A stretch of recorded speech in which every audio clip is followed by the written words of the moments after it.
Assalamualaikum warahmatullahi wabarakatuh. Teman-teman, aku punya cerita.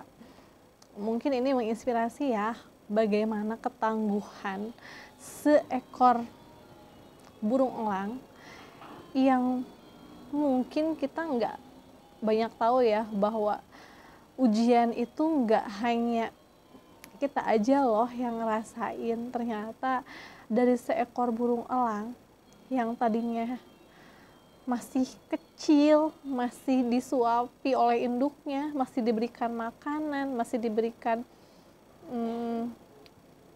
disuapi, yang belum bisa apa-apa. Tapi pada saat induknya merasa bahwa inilah saatnya untuk memaksa mereka bisa terbang, kemudian diantarkannya si anak-anak elang ini yang kecil tadi, kemudian dibawalah ke dasar, ke atas jurang yang tinggi. Apakah harus seperti ini dulu? Apakah harus merasakan yang gak enak dulu? Harus merasakan takut dulu untuk mendapatkan kebahagiaan bisa terbang di atas langit sana?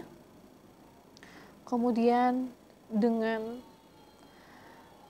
tega dan tidak tega, induknya pun melemparkan anak-anak elang yang kecil itu, tapi mereka dengan sedih meminta tolong pada induknya, tapi induknya tidak menolongnya, dan secara tidak sengaja mereka mengepakkan sayap, dan lama-kelamaan mereka pun bisa terbang bebas kemanapun yang mereka inginkan di langit tertinggi sana, teman-teman. Jadi apa sih hikmahnya dari cerita seekor elang tadi? Bahwa yaitu ujian itu memang ada, teman-teman. Ujian itu Allah hadirkan kepada hambanya yang ia sayangi. Untuk apa? Untuk menaikkan derajatnya, untuk meninggikan derajatnya. Apabila kita mampu, apabila kita melewatinya dengan sabar, dengan ikhlas, dengan tawakal gitu ya, maka pahala lah yang didapatkan. Tapi teman-teman, apabila kita marah-marah, kita murka, kita kesel, kita sebel gitu ya, kenapa sih Allah memberikan ujian itu pada kita gitu ya, pada saya misalnya? Padahal itulah rasa sayangnya Allah, supaya kita lebih dekat dengannya, supaya kita makin rajin sholatnya, makin kuat ibadahnya, teman-teman. Karena setelah ujian itu pasti ada hikmahnya. Dan teman-teman, ada suatu yang mengatakan bahwa Allah itu tidak akan menguji hambanya di atas batas kemampuan. Jadi pasti kok kita itu bisa melaluinya. Intinya adalah bersabar. Apabila kita dilecehkan, apabila kita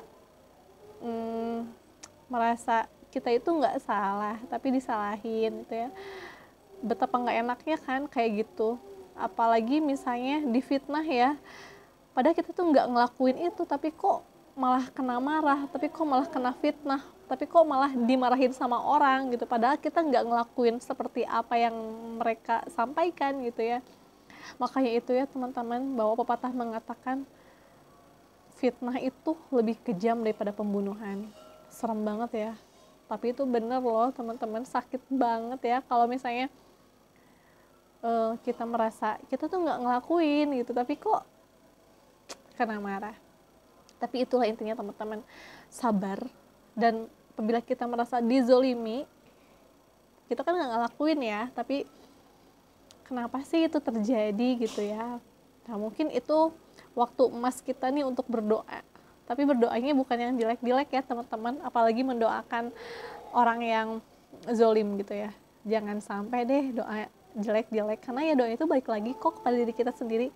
Jadi lagi mumpung waktu yang emas nih, karena kita merasa ya terzolimi ya, jadi berdoalah yang baik-baik, berdoalah yang sekiranya itu menguntungkan untuk kita, untuk orang lain ya. Seperti misalnya, ya Allah semoga berikanlah hidayah pada orang tersebut, semoga rezekiku dilancarkan ya Allah, hajatku Engkau mudahkan ya Allah, Engkau kabulkan ya Allah keinginanku untuk membahagiakan orang tuaku, untuk punya rumah yang nyaman, tempat tinggal yang nyaman, tanpa riba, seperti itu teman-teman. Jadi berdoa pada saat kita sakit hati, pada saat merasa tidak adil gitu ya, kenapa gitu kan, kena marah, kenapa padahal nggak ngelakuin hal itu. Pernah nggak sih teman-teman kayak gitu?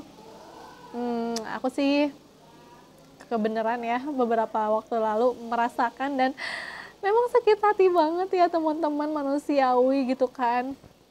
Memang ya kalau ucapan orang yang sedang marah itu mungkin ya karena bisikan-bisikan setan ya, jadi ucapannya itu plos gitu ya, gampang banget keluar dari mulut tanpa dipikirin nih bahwa itu tuh menyakiti hati orang lain atau enggak gitu kan.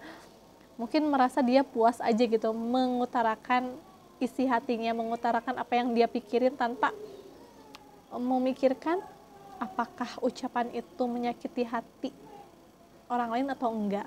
Nah, seperti itu teman-teman. Makanya aku pun juga sama ya, masih belajar menjaga lisan teman-teman, apalagi sedang emosi. Coba kalau sedang emosi itu coba deh diem aja gitu ya. Jadi aku triknya gitu aja sih, kalau misalnya dapat sesuatu yang nggak enak, misalnya dimarahin orang, ya udah aku diem aja teman-teman. Aku diem aja, karena ya percuma kalau kita marah-marah balik, ya kita sama aja sama dia dong. Kita sama aja tergoda hawa nafsu, tergoda oleh setan yang membisikkan, ya udah marah aja, ya udah pukul aja, ya udah sebutin aja kata-kata kasar gitu ya. Nah, astagfirullah ya teman-teman. Memang sih menjaga hawa nafsu itu tidak mudah, tidak semudah membalikan telapak tangan. Bener nggak sih? Menjaga hawa nafsu itu butuh perjuangan teman-teman, butuh sabar, butuh ikhlas, butuh ya diem, ya udah diem aja deh gitu ya, diem aja, karena suatu hari nanti kalau kita benar, insya Allah pasti kebuka semuanya. Kenapa nih ngomongin ujian, kenapa sih ngomongin berdoa saat kita merasa terzolimi? Ya karena insya Allah teman-teman, doa yang terzolimi itu insya Allah dijabah Allah, insya Allah. Apalagi berdoanya di sepertiga malam ya, curhat sama Allah sambil nangis-nangis itu kan nggak apa-apa kok, karena ya Allah itu maha pendengar, maha pengasih, maha penyayang. Insya Allah kalau kita udah curhat sama Allah, kita udah berdoa sama Allah, hati itu menjadi tenang, plong gitu ya bawaannya. Dan jangan lupa juga bersolawat pada saat sebelum berdoa, diawali dengan solawat, diawali dengan puji-pujian sama Allah, diawali dengan zikir. Misalnya alhamdulillah, subhanallah, walhamdulillah, wala ilaha illallah, Allahu akbar.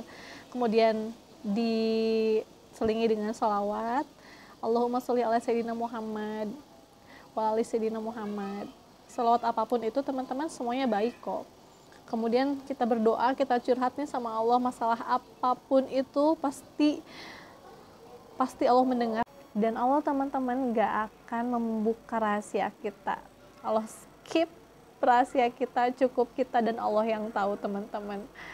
Jadi kalau teman-teman lagi dapat cobaan, lagi dapat permasalahan hidup, kita bawa sabar aja deh, kita anggap ini sebagai pembelajaran naik kelas ya.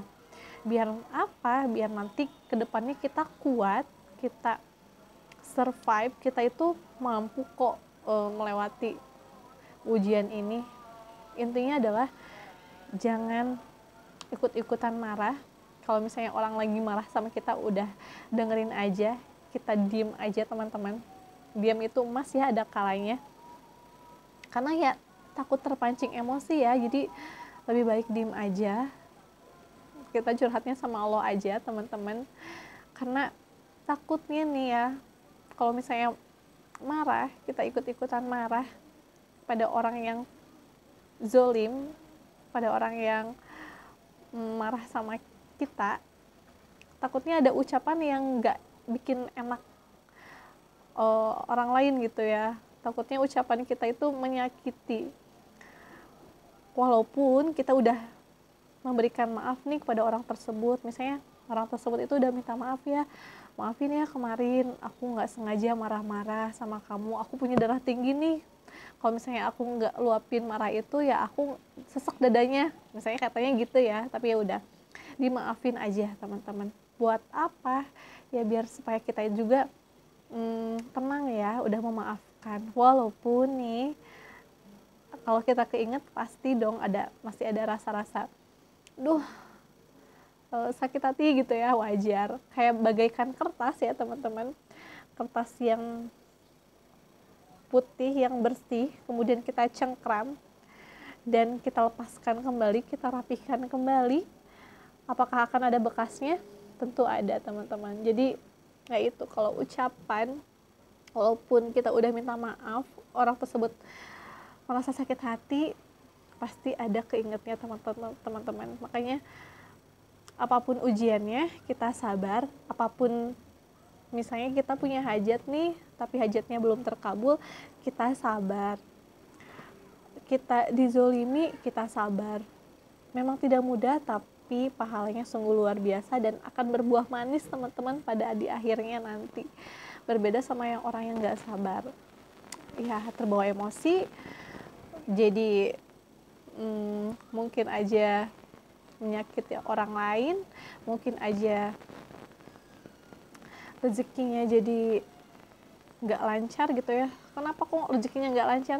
Ya karena berbuat dosa, karena menyakiti hati orang lain, karena belum bisa menjaga hawa nafsu teman-teman ya, seperti itu ya. Jadi kita saling mengingatkan yuk, apabila kita mendapatkan musibah, mendapatkan cobaan, doa kita belum terkabul, kita selawatin terus, kita sabar terus. Pokoknya kita berharapnya sama Allah deh, jangan lihat orang tersebut yang menyakiti kita, tapi kita lihatnya bahwa Allah itu mencintai perdamaian, Allah itu mencintai orang yang bersilaturahmi. Jangan memutuskan tali silaturahmi ya teman-teman, karena memanjangkan silaturahmi sama aja dengan memanjangkan rezeki, memanjangkan umur loh. Bener nggak? Oke teman-teman, makasih banget ya untuk sharing hari ini, karena senang banget nih kalau aku udah sharing, karena kayaknya hati itu tenang banget gitu ya. Mohon maaf apabila ada salah-salah kata teman-teman, dan jangan lupa di like, di subscribe ya.